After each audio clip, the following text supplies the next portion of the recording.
mga idol. Di na po mi sa dagat mga idol, wala na po mi sa amo ang tanuman o kanang mga utanon. Oh. Ang mga kauban dito. Mga idol, namingwit ni og kuan dire. Pakuha mi dire og lapu-lapo. Baka may lapu-lapo.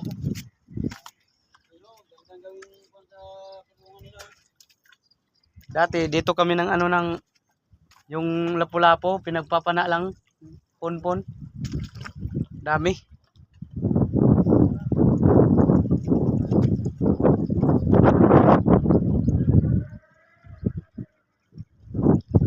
Pag di tayo makahuli, meron tayong ano, second option of sa palengke.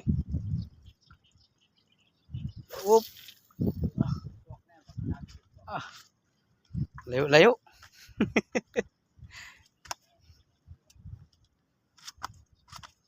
Try ko. Malaya. Dito tayo. Hintay tayo pag makahuli sa mga idol. Sama natin. Ay.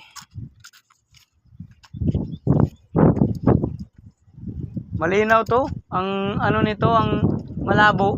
Yung ano lang. Ibabaw lang ng konti.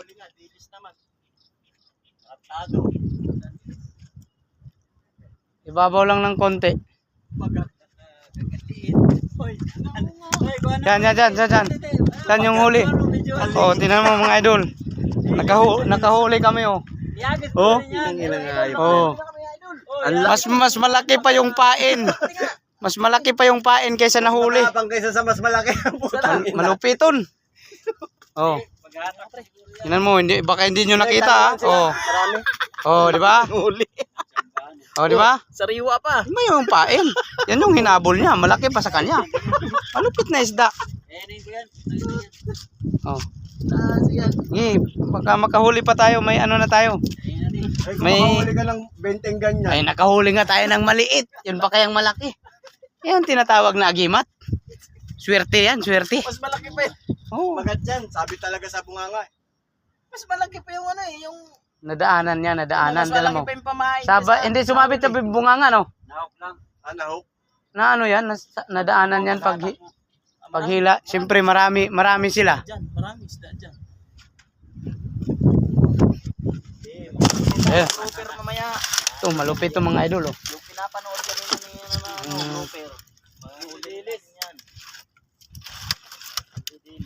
Nito. Di ba dilis? Hindi. Alam mo yung isda na pangan? Ano lasa? Malansa. Parang isda. Oh, makasabitan ka. Baka yung tainga mo na naman mahuli. Magaling pala tong taga-pamingwit Saka natin. kita Sipin mo, niya ganun kaliit lang, nahuli. Yun yung tinatawag na tsamba. Dahil sa laki ng pain, doon pa siya tumabi. Sabit siya sa ano, taga, bingwit. Ba? Dami na namang basura, mga idolo.